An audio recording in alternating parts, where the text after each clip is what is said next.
그럼 좀 과거의 일을 좀 볼게요.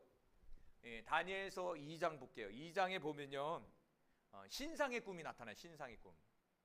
느부갓네살 왕이 신상의 꿈을 꾼단 말이에요. 이 신상의 꿈을 통해서 이 메데 바사와 헬라 제국을 상징하는 모습이 나와요. 먼저는 이 신상의 꿈에서 가슴과 팔이 나와요. 근데 가슴과 팔은 뭐냐면 은으로 돼 있다는 거예요. 은으로. 근데 은으로 돼 있는데 그 가슴과 팔의 의미는 뭐냐면 바로 바벨론 나라 이후에 세워질 나라인 메데 바사 제국을 상징적으로 보여준다고 얘기해 줬다. 이미 2장에서 메데 바사의 나라가 세워질 거라는 것을 계시해 줬죠. 그리고 나서 신상의 마지막에 배와 넓적다리. 배와 넓적다리는 노수로 됐단 말이에요. 노수로.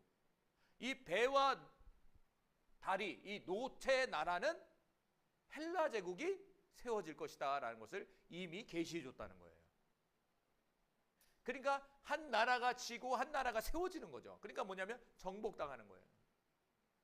그러니까 메데 바사의 나라가 헬라 제국에 의해서 정복을 당할 것이다 라고 얘기해 주고 있다는 거죠. 그리고 헬라 제국 이후에는 어떤 나라가 세워지죠? 팍스 로마, 로마 제국이 세워진단 말이에요. 그리고 로마 제국이 세워지고 나서 다음 나라가 어떤 나라죠?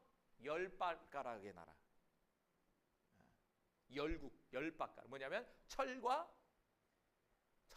진흙이 섞인 나라. 열국 시대로 바뀌는 거예요. 그래서 이 장은 보면은 저와 여러분은 어디에 살고 있는지 정확하게 설명되어 있어. 지금 저와 여러분은 열국 시대에 살고 있는 거예요. 로마가 10개로 쪼개지는 거거든. 그게 뭐라고? 오늘날의 유럽이에요. 유럽. 로마가 10개로 쪼개져서 유럽이 된 거예요. 지금이. 이해가 되시죠? 그러니까 로마를 잘 연구해야 돼. 로마 사람들이야. 열국이 로마 유럽 사람들이. 그래서 지금 열국이 쪼개졌단 말이에요. 그래서 저와 여러분이 지금 열국 시대에 살고 있는 거야. 그리고 이 열국 시대가 끝나고 나서 뭐가 나타나죠? 메시아의 나라가 온 거예요. 그러니까 저와 여러분이 이제 다음 나라는 어떤 나라입니까? 메시아의 나라라니까요, 지금. 주님 다시 오신다니까요, 지금. 우리 그래서 마지막 때에 살고 있는 성도라고 얘기하는 거예요, 지금.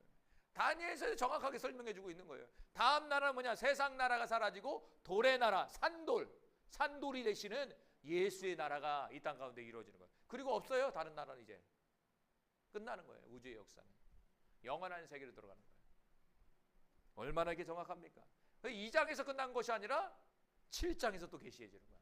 7장에서는 뭐냐면 4마리의 짐승의 환상을 풀어주는 거예요. 4마리의 짐승 환상을 본단 말이에요. 그 중에서도 곰을 본단 말이에요. 곰을 봤는데 곰에는 한쪽에 입에 새 갈빗대를 물고 있는 거예요. 곰이. 이게 일어났어요. 곰이. 버떡 일어났어요. 곰이 이렇게 다니잖아요. 4발로 다니잖아요. 근데 이렇게 2발로 쓰면 공격하는 거예요. 공격하겠다는. 근데 곰이 이렇게 4발로 그냥 섰어요. 벌떡 서서 새 갈빗대를 입에 딱 물었단 말이에요. 이 곰은 뭐냐? 바로 메데 바사고, 갈빗대는 뭐냐면 바벨론 나라의 왕을 상징하고 있는 거예요. 잡아먹었다는 거예요. 정복했다는 거예요. 그리고 나서 또 한 짐승이 나타나는데 바로 곰 다음에 뭐냐면 표범이 나타나. 표범. 근데 표범이 그냥 표범이 아니라 날개가 4개야. 그리고 표범은 머리가 몇 개? 4개예요. 4개. 머리가 4개라는 건 왕이 4명이라는 거죠. 헬라 제국이 4명이에요.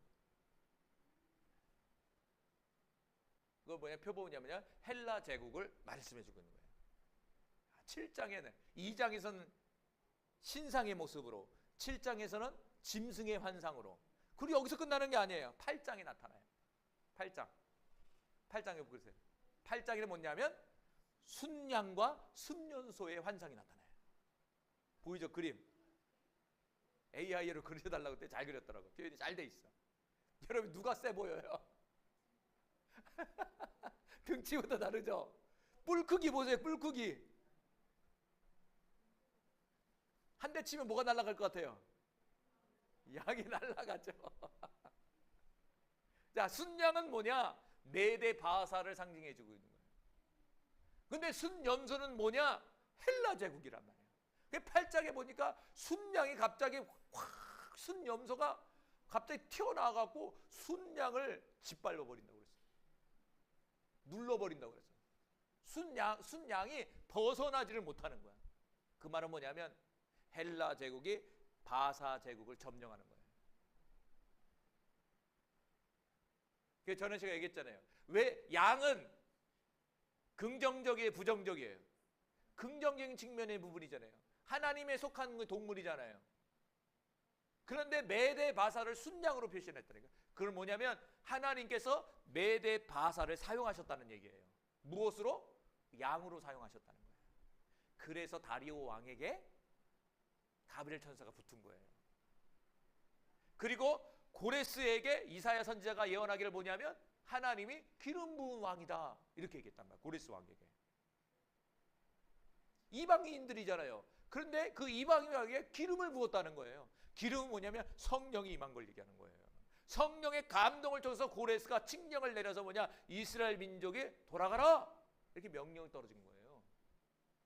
감동 줘서 그런 거예요. 하나님이 사람의 마음을 움직이신다니까요. 우리가 움직이는 게 아니에요. 하나님께서, 성령께서 그 사람에게 나타나면 그 사람의 마음이 바뀌어버리는 거예요. 완악한 마음들이 부드러운 마음이 바뀌는 거예요. 미웠던 마음들이 불쌍하게 바뀌는 거예요. 근데 다 하나님의 역사에 있던 거죠. 그래서 순양으로 표현한 거예요. 그런데 염소가 나타난 거야. 염소는 성경에서 긍정적인 측면의 동물입니까? 부정적인 측면의 동물입니까? 부정적인 측면이잖아요. 헬라 제국 뭐냐면 염소 나라예요. 염소 나라. 염소 나라. 염소가 좀 뭐 어떤 특징이 있죠? 양하고 비교한다면 온순해요, 온순하지 않아요? 에? 얼마나 권사님 염소 키워보셨어요? 시골에서? 키웠어요? 특징이 어때요? 말 들어요, 안 들어요? 에? 공격을 많이 하죠. 뿔로 자꾸 맞으려고 그러죠. 조그만 것도 그러죠. 서로 잘 싸우죠. 이렇게 탁탁 이렇게. 양은 어떻게 돼? 가면은 이렇게 뭉쳐 있어. 약간 멍청하기도 하고 꼼짝하네. 뭉쳐 있어 이렇게. 소리도 잘 안 내. 양들은. 근데 염소 그 우리에 가면 어떻게 해요? 소리도 매 이러면서 기분 나쁜 소리가 커져. 들이받아 막 뿔로. 그게 헬라 제국이었다는 거예요.